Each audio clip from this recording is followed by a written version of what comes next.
That night, within the ancient walls of the Freemasons' hall, death arrived not with a scream, but with a whisper.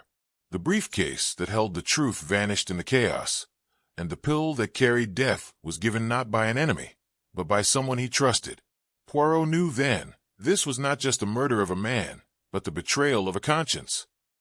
I have often suspected that my friend, Hercule Poirot, takes a peculiar delight in gatherings where suspicion hangs thicker than the second helpings of trifle. It was with his usual cool composure, then, that he accepted the invitation to the Freemasons' charity banquet at the Grand Connaught Rooms. The invitation came from Sir Gerard Thurston, the current Grand Master of the Lodge, as a thank you for Poirot's help in that ticklish matter of the misplaced government bonds, a favor that carried more weight in London circles than a chest full of medals. The July evening was beastly hot, London's air thick with heat, and the weight of public scrutiny. The Lodge scandal, as the papers had dubbed it, hung over the gathering like a storm cloud. But unlike the usual atmosphere of defensive whispers I might have expected, there was an air of determined righteousness among the assembled Masons. These men weren't cowering from the allegations. They were eager to root out the corruption that threatened their ancient order. Quite a turnout despite the troubles, I observed as we approached the entrance. Indeed, Hastings, Poirot murmured, his green eyes scanning the crowd with interest. But observe, these gentlemen do not skulk in shame. They march to battle. None. Sir Gerard Thurston approached us with firm, measured steps, his ceremonial chain gleaming, but his expression resolute rather than worried. Poirot, Hastings, welcome to what I hope will be a cleansing evening. We stand united to support those brave enough to expose the rot in our ranks. Lady Evelyn March joined our circle, her usual social smile replaced by something more determined.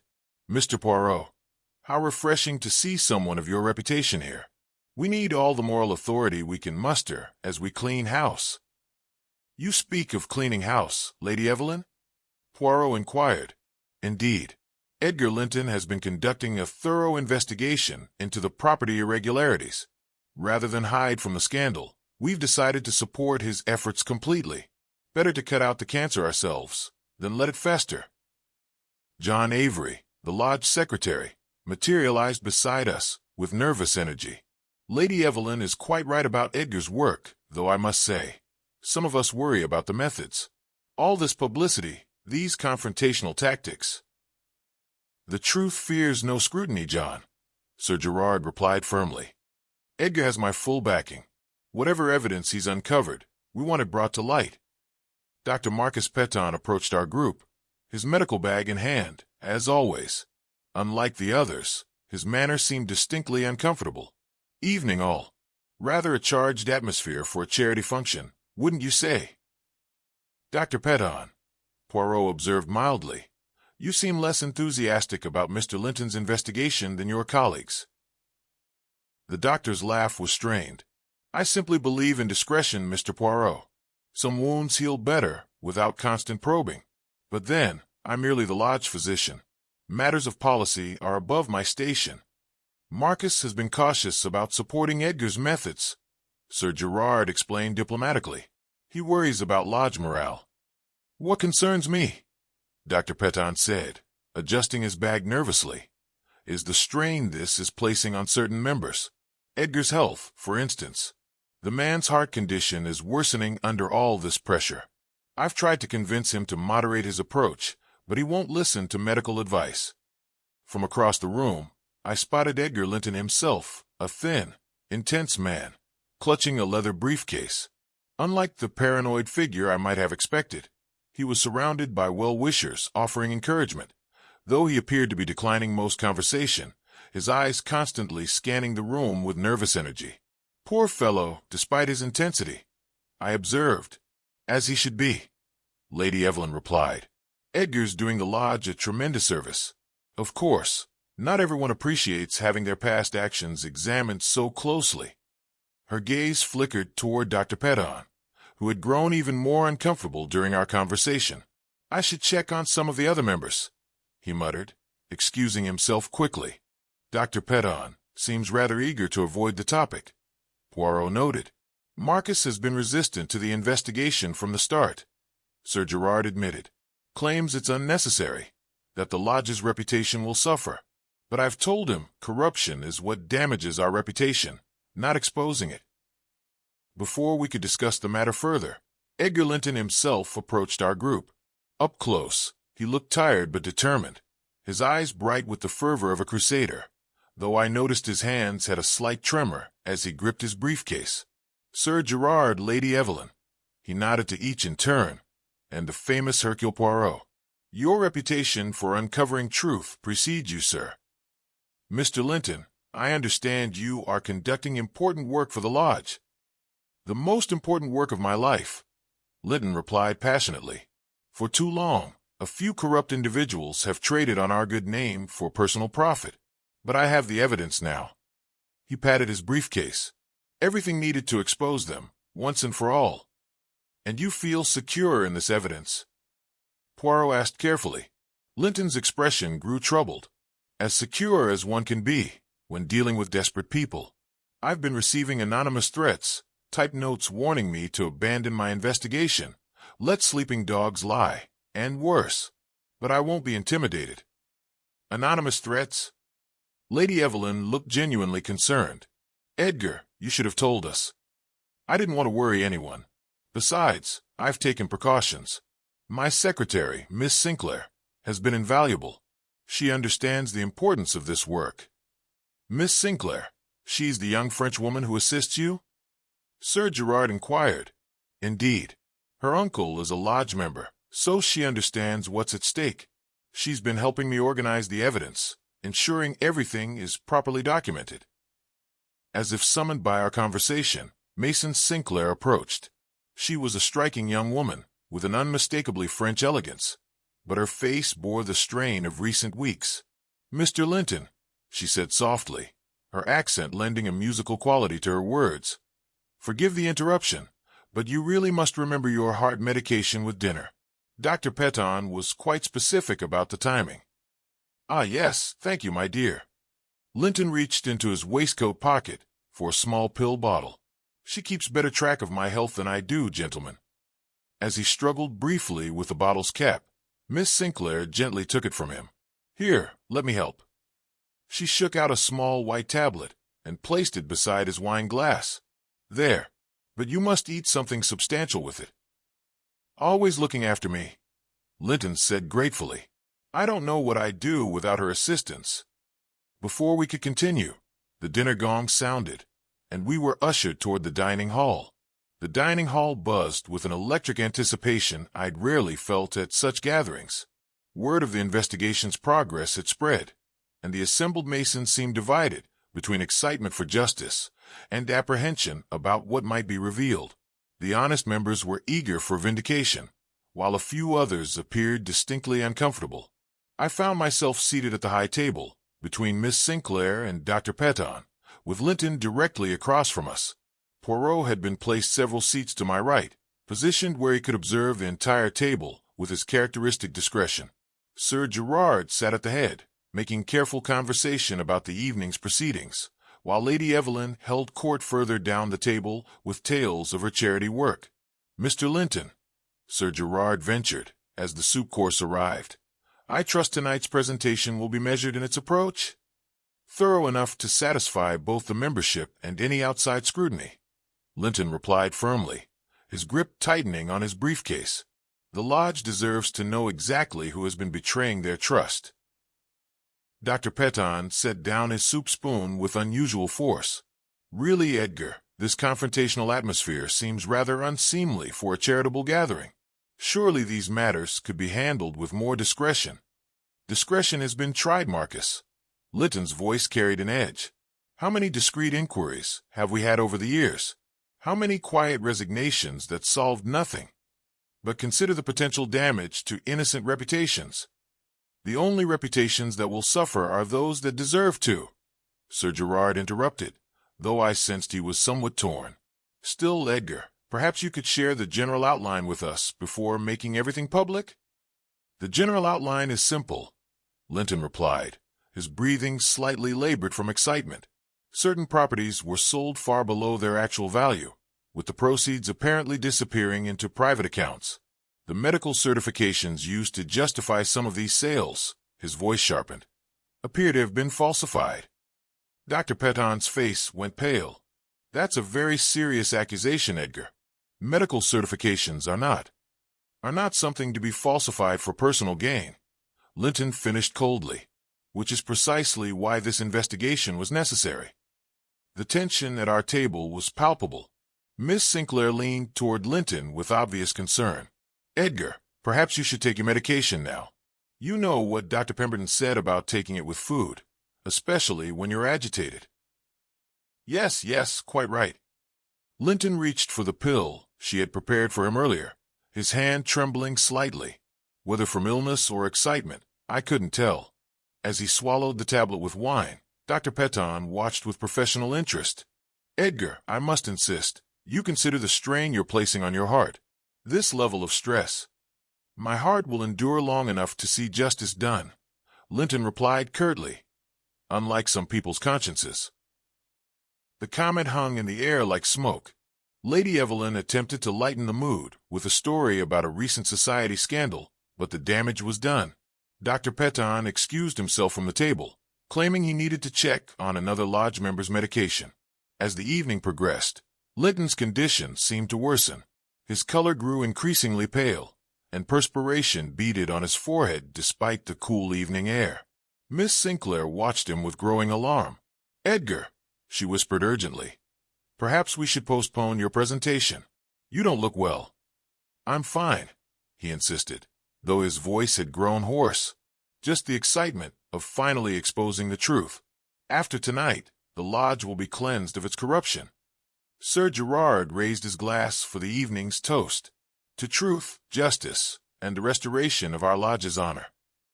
The hall rose as one, glasses raised high. But as Linton stood to join the toast, he suddenly clutched his chest, his face contorting in pain. Edgar! Miss Sinclair reached for him, but it was too late. Linton pitched forward with a strangled gasp, his briefcase tumbling from his grip as he collapsed across the table, sending crystal and china crashing. The hall erupted in chaos. Dr. Peton, despite his earlier departure, appeared almost immediately at Linton's side, his medical training taking precedence over their recent friction. Stand back. Give him air, he shouted, checking for a pulse with professional efficiency. Someone call an ambulance. But even I could see, it was hopeless. Edgar Linton's crusade for truth had ended with devastating finality. In the confusion that followed, guests screaming, waiters running, Sir Gerard attempting to restore order, I noticed Poirot standing calmly at the edge of the chaos, his eyes taking in every detail. His gaze moved methodically from the scattered pills on the floor to the faces of those closest to Linton, finally settling on the empty space where the briefcase had fallen. Mon Dieu, he murmured as I reached his side. How quickly evidence vanishes in a moment of crisis. I looked down. The briefcase was indeed gone, vanished in the confusion of the medical emergency. If there's one lesson I've learned in my years with Poirot, it's that death transforms a room as surely as overturning the furniture. The Grand Canort rooms, recently a stage for Masonic fellowship, now felt heavy with unspoken questions and barely contained fear. The inspector arrived within 20 minutes, his usual genial manner replaced by professional efficiency. He surveyed the scene with experienced eyes before approaching Sir Gerard for a preliminary briefing. Natural death, you'd say? He inquired, after hearing the basic facts. Heart failure, Dr. Peton confirmed, still kneeling beside the body. Edgar had a serious cardiac condition. The stress of recent weeks, combined with tonight's excitement, it was inevitable. Really? Inevitable, Poirot murmured to me, is a word that often conceals more than it reveals. The inspector organized the scene with quiet authority. Ladies and gentlemen, I'm afraid we'll need statements from everyone present. Purely routine, you understand. Dr. Peton, I'll want a full medical assessment, and we'll need the coroner's opinion before releasing the body. Of course, Inspector, Dr. Peton replied, though I should warn you, Edgar's condition was deteriorating rapidly. I'd been urging him to reduce his activities, but he wouldn't listen. So you expected this to happen? The inspector asked, pointedly. Not tonight specifically, but soon. The man was killing himself with stress and overwork. Poirot began his own quiet investigation, moving among the guests with his characteristic tact. I followed, notebook in hand, ready to record any significant observations. He approached John Avery first, finding him standing nervously near the windows. Mr. Avery, a difficult evening for the lodge. Terrible business, Avery agreed, mopping his brow. Poor Edgar. I tried to warn him this crusade would be the death of him. We had words at dinner. In fact, I told him he was destroying the Brotherhood with his accusations, that good men's reputations were at stake. You argued with him publicly? Not argued, exactly. More of a firm disagreement. I'd sent him a note earlier this week, trying to convince him to moderate his approach. My business depends on the lodge's reputation, Mr. Poirot. These scandals could ruin half the membership. Next, Poirot spoke with Lady Evelyn, who had composed herself admirably despite the evening's trauma. Such a tragedy, she said, dabbing her eyes with a silk handkerchief. Edgar was so passionate about his investigation, but the strain was clearly too much. You were concerned about his health? We all were. I even sent him a note myself, warning him about the dangers of stirring up old scandals. Some secrets are better left buried, don't you think? And yet, Poirot observed, the lodge leadership seemed to support his efforts. Publicly, yes, but privately, many of us worried about the consequences.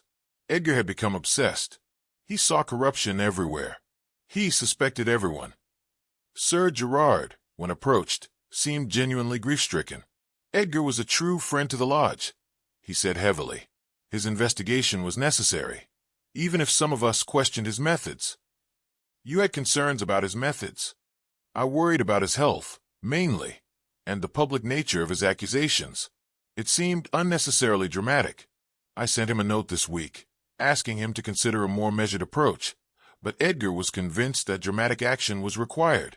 Finally, Poirot spoke with Miss Sinclair, who appeared devastated by her employer's death. He was such a good man, she said through tears. He only wanted to protect the lodge's honor. But the stress, the threatening letters he'd been receiving, it was all too much. Threatening letters, mademoiselle? Poirot asked gently. Typed notes, warning him to stop his investigation. They came several times a week. Edgar tried to hide how much they affected him, but I could see the strain. And tonight, you reminded him about his medication? Yes. Dr. Peton had been very specific about the timing. Always with food, never on an empty stomach. Edgar was so focused on his work, he sometimes forgot. I'd been helping him keep track. As the evening wore on and statements were taken, a troubling picture began to emerge.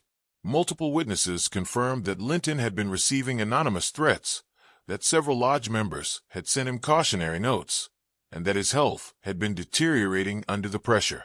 But it was Dr. Peton's account that proved most interesting.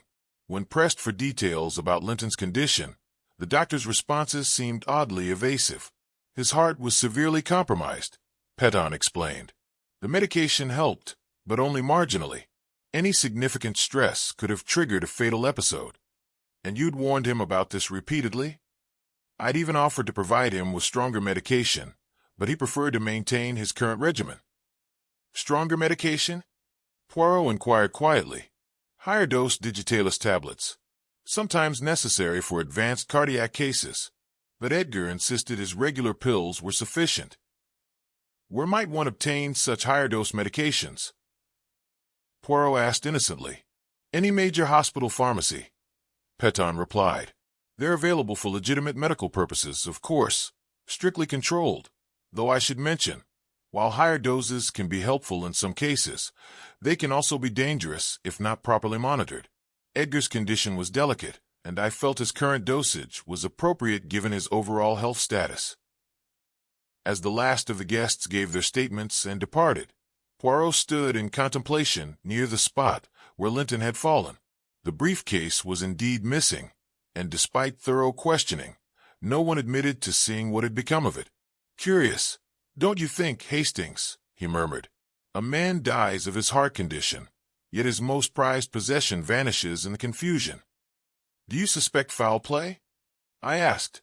I suspect, mon ami, that we have only begun to uncover the truth about Edgar Linton's death. The following morning brought Inspector Braithwaite to our flat earlier than expected, his expression grim as he settled into Poirot's second-best chair. The coroner's preliminary findings are troubling, he announced without preamble. Linton died of cardiac arrest, as expected, but the level of digitalis in his system was problematic. In what way problematic? Poirot inquired, setting aside his morning correspondence. Too high. Potentially lethal, even for someone with his condition. Either he took several pills at once, which seems unlikely given Miss Sinclair's careful monitoring, or someone substituted his regular medication with something stronger. And Dr. Peton's reaction to this news? Defensive, to say the least. Claims it's impossible, that Linton must have been hoarding pills, or taking extra doses. But here's the interesting bit. When we checked the hospital pharmacy records, we found that Peton had signed out high-concentration digitalis tablets just 2 days ago. I nearly dropped my coffee cup. Good Lord, he had access to the very medication that killed Linton.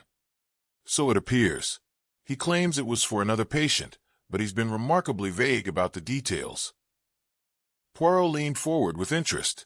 And what of Monsieur Linton's missing briefcase? Still no trace. But we did discover something interesting when we searched his office yesterday. Miss Sinclair led us to a private safe. Apparently, Linton kept copies of his most sensitive documents separate from his main files, and these documents revealed evidence of systematic fraud in the lodge's property transactions, just as he claimed. Properties sold far below market value, with suspiciously convenient medical certifications declaring certain elderly members mentally incompetent to vote against the sales. Medical certifications provided by? Poirot asked, though I suspected he already knew the answer. Dr. Peton. In every case. And here's the damning part.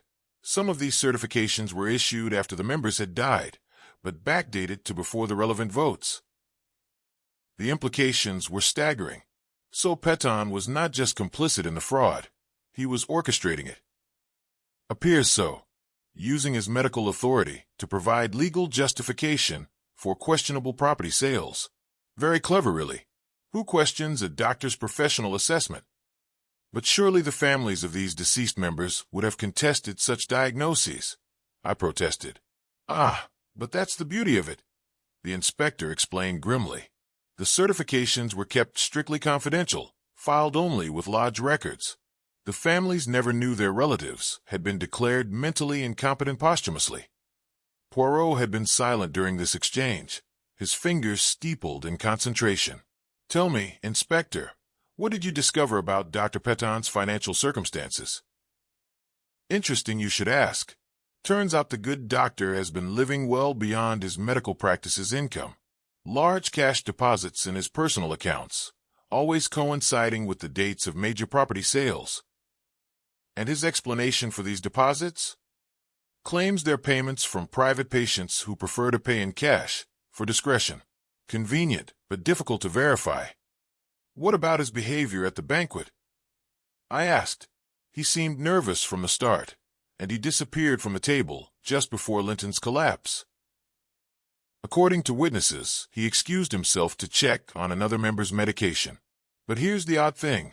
No other member recalls receiving medical attention from him that evening. Poirot stood and began pacing, a sure sign that his little gray cells were working furiously. The pattern becomes clear, M.E.S. Amos. Dr. Peton used his medical position to facilitate property fraud, profiting handsomely from each transaction. When Monsieur Linton's investigation threatened to expose him, he resorted to murder, using his medical knowledge to make it appear natural. But how did he manage the substitution? I wondered aloud. Miss Sinclair was handling Linton's medication, and she seems genuinely devoted to her employer. Ah, but consider the sequence of events, Poirot replied. Dr. Peton had ample opportunity, during the cocktail reception, to examine Linton's pills. He could have substituted 1 or 2 regular tablets with high-dose versions during that examination. And Miss Sinclair would have been none the wiser, I added. She'd simply given him what she believed was his regular medication, Exactly. A perfect murder. Or so Dr. Peton believed. The victim's known heart condition would mask the true cause of death, and his medical expertise would go unquestioned. There's just one problem with that theory, the inspector said quietly. We've arrested Dr. Peton, but he's demanding to see you, Poirot. Claims he has something to tell you, something that will change everything. Indeed. Poirot's eyebrows rose.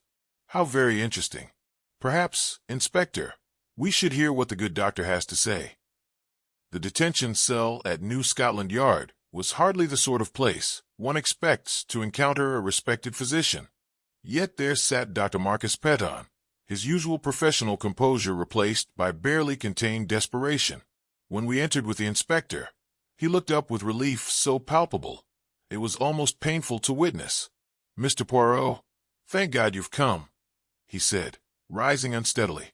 I know how this must appear, but you must believe me. I didn't kill Edgar Linton. The evidence suggests otherwise, Doctor, Poirot replied calmly, taking a seat across from the prisoner. Your access to lethal medications, your financial motive, your opportunity during the banquet. Yes, I understand all that. But there's something you don't know. Something I couldn't tell the inspector, because it would destroy another person's reputation unnecessarily. Poirot leaned forward with interest. Go on, then. Let's hear this revelation. Peton ran his hands through his hair, looking older than his years. I did sign out those high-dose digitalis tablets, just as you discovered, but not for Edgar Linton, for myself. For yourself, I exclaimed. But you appear to be in perfect health. Physically, yes, but I've been struggling with certain personal demons, Mr. Poirot. Gambling debts that have spiraled out of control. Those cash deposits in my account, they weren't from the property fraud. They were loans from very unpleasant people who don't accept late payments graciously. You're claiming the property sales were legitimate? Poirot asked skeptically. As far as I knew, yes. I provided medical certifications when requested by the lodge committee, but I never questioned their purpose. The elderly members I examined were indeed showing signs of mental deterioration. I documented what I observed in good faith. And the backdated certifications? Peton's face crumpled. I may have been careless with dates on occasion. When you're desperate for money, you don't always maintain proper record-keeping standards. But I swear to you, I never knowingly participated in fraud. Then explain the high-dose digitalis, Poirot demanded. I took the tablets intending to end my own troubles. The gambling debts, the shame of what I'd become. It seemed the only way out. But when Edgar collapsed, I realized how it would look. A doctor with access to cardiac medications, present when a heart patient dies unexpectedly. So you destroyed the tablets, Poirot guessed. Flushed them down the hospital lavatory. That very night, I panicked, thinking I'd be accused of murder when my real crime was contemplating suicide. The story was plausible, even sympathetic. But something about Peton's manner troubled me. He seemed to be holding back still more information. Doctor, Poirot said gently, there's something else, no? Something you observed that evening. That troubles you. Peton hesitated, then nodded reluctantly. It's about Miss Sinclair. I noticed something during dinner. That didn't seem significant at the time. But given what's happened. Yes. When Edgar took his medication, I was watching from a medical standpoint, you understand. I was concerned about his condition. The pill he swallowed appeared different from the ones I prescribed. Slightly larger. Different shape. At the time, I assumed he'd switched to a different brand or dosage. And now I wonder if someone had already substituted his regular medication. Miss Sinclair had been handling his pills all evening, reminding him when to take them. She had complete access to his pill box. This was a disturbing development. I had found Miss Sinclair's devotion to her employer rather touching. But if Peton was telling the truth, what possible motive could she have? I wondered aloud. I'm not certain, Peton admitted. But I did overhear her speaking French on the telephone several times recently. Heated conversations about money and family obligations. And she seemed unusually interested in Edgar's investigation, always asking questions about what he'd discovered. After leaving Peton, We made our way directly to Linton's office, where Miss Sinclair was attempting to sort through her late employer's papers. She looked up as we entered, her eyes red from crying. "Gentlemen, I wasn't expecting you. I'm trying to organize Mr. Linton's affairs, but it's so overwhelming." "Mademoiselle," Poirot began carefully, "we have learned some troubling information about the circumstances of Monsieur Linton's death. Dr. Peton has suggested that his medication may have been tampered with." Her reaction was immediate and seemingly genuine. Shock, followed by indignation. How dare he? Dr. Peton was the one acting strangely that evening, disappearing from the table, making excuses. If anyone tampered with Edgar's pills, it was him. Yet Dr. Peton claims to have observed differences in the medication you gave to Monsieur Linton. "He's lying to save himself," she protested. "I gave Edgar the same pills he'd been taking for months. I would never harm him. He was like a father to me." "We understand your uncle is a member of the lodge," I interjected. "Reginald Sinclair. His name appears in some of the property transaction records." Miss Sinclair's face went pale. "My uncle is an honorable man. If his name is in those records, it's because he was trying to protect the lodge's interests, not exploit them." "But surely you can understand why Dr. Peton might suspect your motives," Poirot said gently. "If your uncle's reputation were threatened by Monsieur Linton's investigation—" "My uncle has nothing to hide," she snapped, then immediately seemed to regret her vehemence. "I'm sorry, gentlemen. I'm not myself today. The shock of losing Edgar, combined with these terrible accusations—" "Of course, mademoiselle. But perhaps you could help us understand. What exactly was your uncle's role in the property transactions?" She hesitated, clearly torn between loyalty and truthfulness. "Uncle Reginald served on the property committee for several years. He may have made some decisions that appear questionable in hindsight, but his intentions were always honorable." "What sort of decisions?" "Sales that perhaps should have been delayed. Votes that might have been cast differently, if all the facts had been known. But he was deceived, Mr. Poirot, manipulated by others who had their own agenda." As we prepared to leave, Miss Sinclair made one final plea. "Please, don't let Dr. Peton escape justice by blaming me. Edgar trusted me completely. I would have died before betraying that trust." Walking back to our lodgings, I found myself more confused than ever. "I say, Poirot, who are we to believe?" Peton seemed genuinely distraught. But then, so did Miss Sinclair. "Indeed, Hastings. Both stories are plausible. Both contain elements of truth. But somewhere in these competing narratives lies the key to our puzzle. Do you suspect Miss Sinclair after all? I suspect, mon ami, that we have not yet heard the complete truth from anyone involved. Tomorrow, we must dig deeper into the lodge's financial records and the role of Uncle Reginald. The answers we seek may lie not in who had access to the pills, but in who had the most to lose from Monsieur Linton's revelations."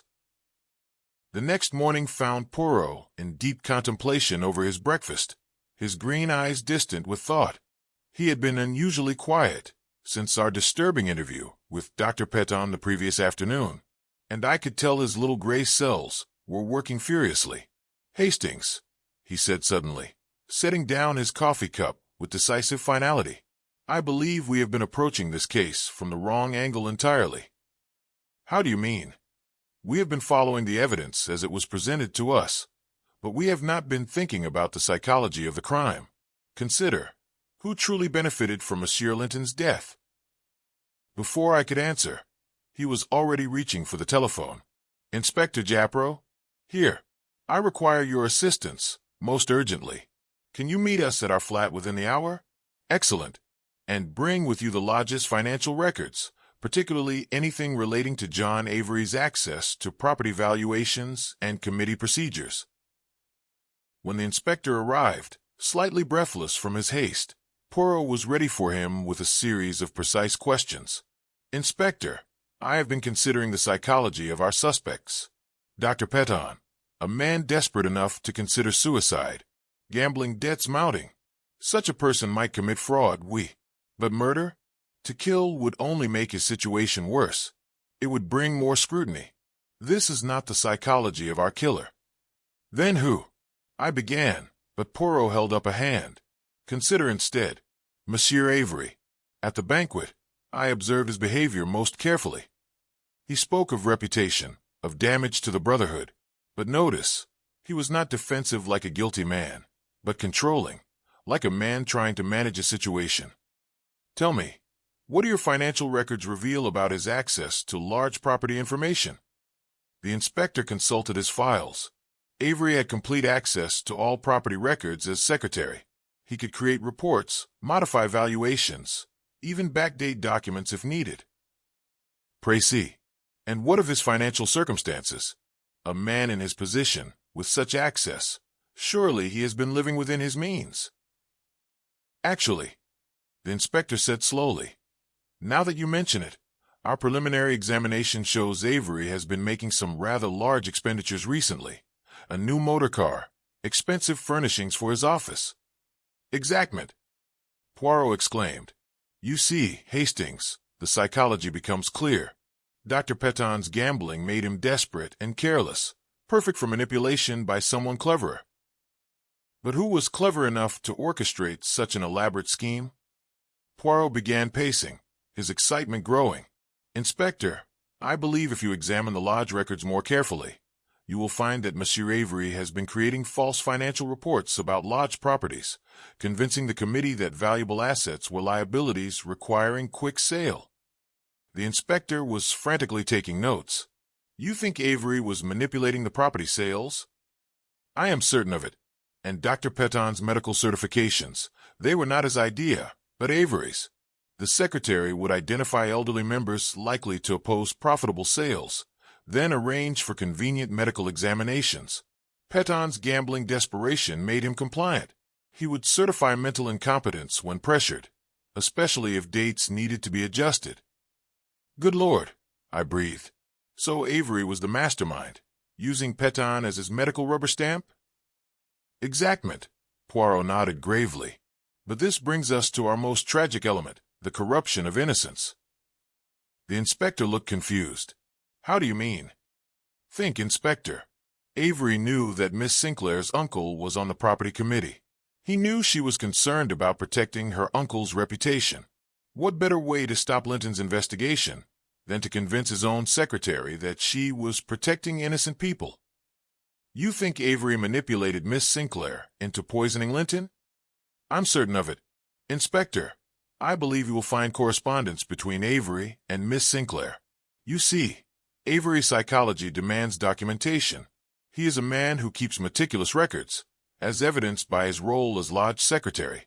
Such a controlling personality would not rely on verbal manipulation alone when dealing with something so crucial. Poirot continued with intensity. He would need to convince Miss Sinclair through written arguments, building his case systematically. I suspect these letters will show how he persuaded her that her uncle would be destroyed by false accusations, that Linton's investigation needed to be postponed to give innocent people time to prepare their defense. Poirot's voice grew gentle, but firm. I believe you will find that Avery provided her with what he claimed were harmless sedatives.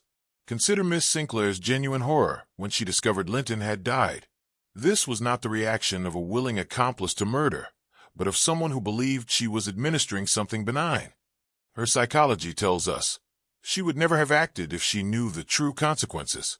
Therefore, Avery must have deceived her about the nature of what she was giving Linton, likely telling her they were mild sedatives that would simply make him feel unwell enough to postpone his presentation, giving her uncle time to prepare. But surely someone should have suspected. I protested. The man was desperate enough to kill. There must have been signs. Ah, but that is precisely Avery's genius, Hastings, Poirot said, eyes gleaming. He appeared to be the most loyal supporter of the lodge, the man working hardest to preserve its reputation. Who would suspect such dedication of being a facade? And where does one obtain hospital-grade digitalis without legitimate medical credentials? Poirot continued, Inspector, I suspect you will find that Monsieur Avery has been using forged medical documents to access pharmaceutical supplies. The inspector was already reaching for his telephone. I'll have my men search Avery's office immediately. If what you're suggesting is true. It is true, mon ami. The psychology is perfect. Avery needed to stop Linton's investigation, but he could not be seen to oppose it openly. So he manipulated others, Peton, through his gambling, Miss Sinclair, through her loyalty to family, turning their virtues into weapons. 2 hours later, the inspector returned, his face pale, the evidence damning. You were right, Poirot. Avery's office had correspondence with Miss Sinclair, letters discussing her uncle's dangerous position, financial records showing kickbacks from property buyers, and forged medical credentials used to obtain digitalis from hospital pharmacies. Poirot settled back into a chair, calm but resolute. You see, Hastings, the entire scheme, revealed through psychology alone. Avery broke down completely when confronted. The inspector admitted. The psychology, it is everything in such cases, Poirot replied. Physical evidence can be fabricated, alibis constructed, but the human heart, it always reveals the truth, to those who know how to read it. Miss Sinclair, when shown the letters and evidence, collapsed in grief. Her genuine horror at discovering she had been used to commit murder was heartbreaking. Even the inspector, hardened by years of police work, seemed moved. She really believed she was protecting people, he said quietly, as she was led away. Avery convinced her that a mild sedative would simply postpone Linton's speech, nothing more. The greatest crimes, Poirot observed softly, are not those committed by evil men, but those that corrupt good people, turning love into betrayal. Edgar Linton died not from hatred, but from love. Love that was twisted by a master manipulator who understood the human heart too well.